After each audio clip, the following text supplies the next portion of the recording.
everyone. I hope you are all fine and safe at home. Today we are going to start a new topic, that is disadvantages or where friction is not needed. The first disadvantage of friction is wearing out of objects. Wearing out means damaging or destroying of objects.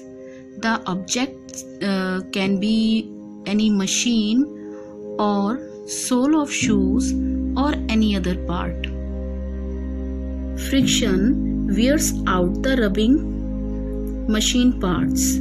There are many moving parts in the machines, such as gears.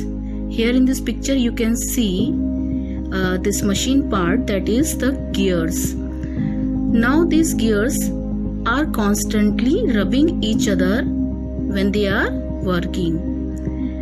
So when the two parts of the machine constantly rub, friction is generated and also heat is generated. Due to friction, the rubbing parts of the machine wear out. It damages gradually. This worn out part, that is the damaged part, have to be replaced by the new one periodically. Now here in this picture you can see the worn out part of shoe. This is the sole of shoe.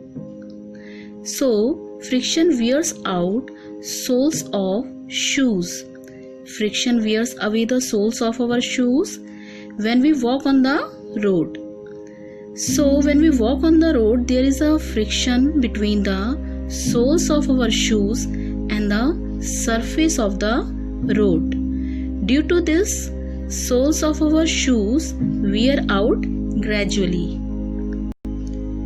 Next disadvantage of friction is that friction generates heat.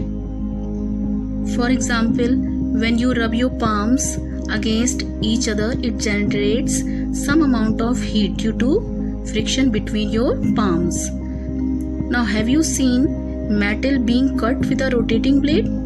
The friction between the blade and the metal generates enough heat to produce sparks. In this picture you can see the sparks is generated due to friction.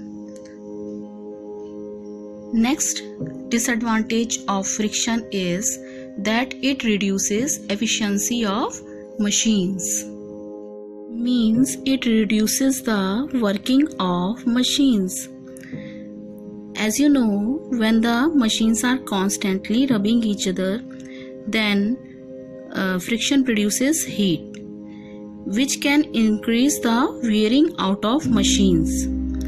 This results in energy wastage also. A lot of energy is applied by the machines in moving its part.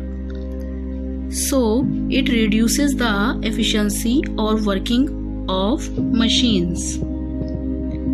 Now how can we reduce this friction and increase the efficiency of machine? So the first method is the use of lubricants.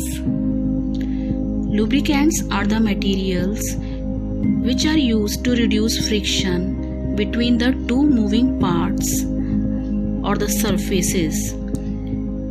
For example, oil, grease, water, air, and cream are some examples of lubricants. Lubricants are very slippery substances and they help to make the surface smooth, and thereby they reduce the friction.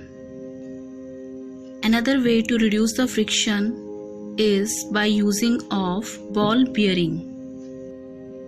Here you can see the ball bearing and the roller bearing, and they are used to minimize friction by providing rolling effect. And you know very well that rolling friction is less than sliding friction. So in machines where it is possible, sliding friction should be replaced by rolling friction with the use of ball bearing. For example, Ball bearings are used between the hub and axles of ceiling fans and bicycle.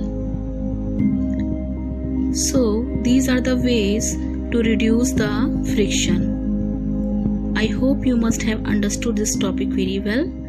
Thank you and have a nice day.